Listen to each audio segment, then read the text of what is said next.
سلام، شیما شکوری هستم با سری پادکست آموزش MBA بخش دوره بازاریابی ارتباطات، بازاریابی ترکیبی 4P، قسمت تبلیغات، چهارمین و آخرین عنصر بازاریابی ترکیبی. تبلیغات در مورد ارتباط با مخاطبان هدف شما و افزایش آگاهی از محصول یا خدمت شما هستش. این در مورد اقناع مشتریان برای خرید محصول یا خدمات شما و تشویق اونها به ادامه استفاده از اون هستش. برای تبلیغ محصول یا خدمت روش‌های مختلفی وجود داره و ترکیب تبلیغاتی مؤثر بیشتر به محصول یا خدمت خاص بستگی به بازار هدف و اهداف کمپین بازاریابی داره. برخی از این ابزارهای تبلیغاتی رایج شامل خود تبلیغات، روابط عمومی، ترویج فروش، بازاریابی مستقیم و فروش شخصی هستش که الان به تک تک اونها میپردازیم.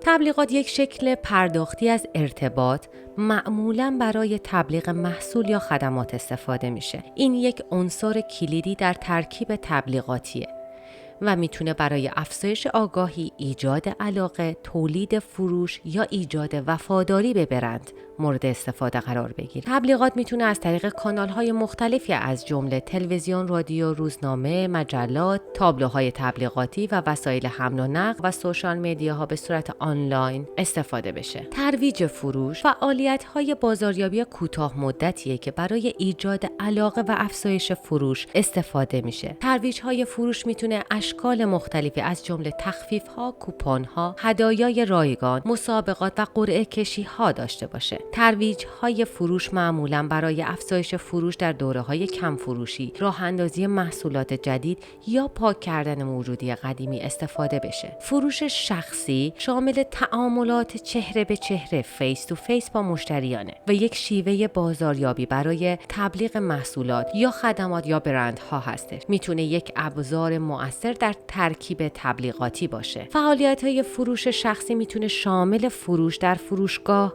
فروش در درب خانه‌ها، فروش در نمایشگاه و فروش تلفنی باشه. بازاریابی مستقیم به شکل ارتباط با مشتریان و پیش‌بینی‌ها تمرکز داره. فعالیت‌های بازاریابی مستقیم میتونه شامل ارسال مستقیم، بازاریابی تلفنی یا ایمیلی، تبلیغات آنلاین باشه. بازاریابی مستقیم یک راه بسیار مؤثر برای رسیدن و جذب مشتریان. این به شرکت‌ها امکان میده تا با پیام‌های شخصی سازی شده و مرتبط با نیازها و علایق اونها مشتریان خاص هدف برسن. روابط عمومی که همون پابلیک ریلیشن هستش و معمولا میگم PR، یک فرایند ارتباطی استراتژیکه برای برقراری ارتباط، مدیریت شهرت و تأثیر بر نظرات عمومی استفاده میشه. PR میتونه برای تبلیغ محصول، خدمات یا برند مورد استفاده قرار بگیره و یک ابزار مؤثر در تبلیغات باشه. فعالیت‌های PR ممکنه شامل ارتباط با رسانه‌ها، رویدادها و حمایت‌ها، ارتباط با جامعه، مدیریت بحران و رهبری ذهنیت صورت بگیره.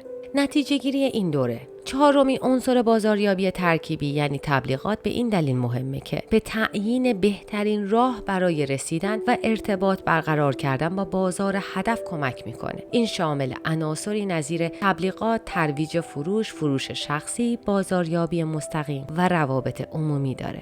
به پایان این دوره رسیدیم. در بخش بعدی و پادکست بعدی به بررسی یک مثال از بازاریابی ترکیبی یعنی 4P میپردازیم. با من همراه باشید. موفق، پیروز و پرسود باشید.